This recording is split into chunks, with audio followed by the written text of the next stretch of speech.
歡迎嚟到我哋嘅頻道。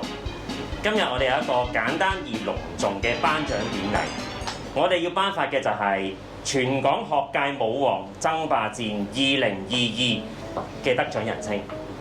佢就喺爵士舞個人演出入邊得到銅獎嘅，佢就係我身邊呢位何懷哲 Luke Kong， 請大家俾啲掌聲佢。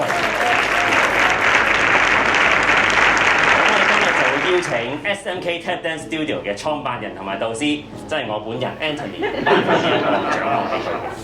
有請我哋何懷哲領受呢一張證書，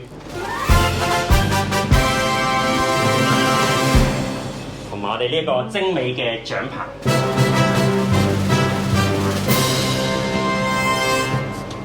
有請何懷哲同觀眾講幾句説話。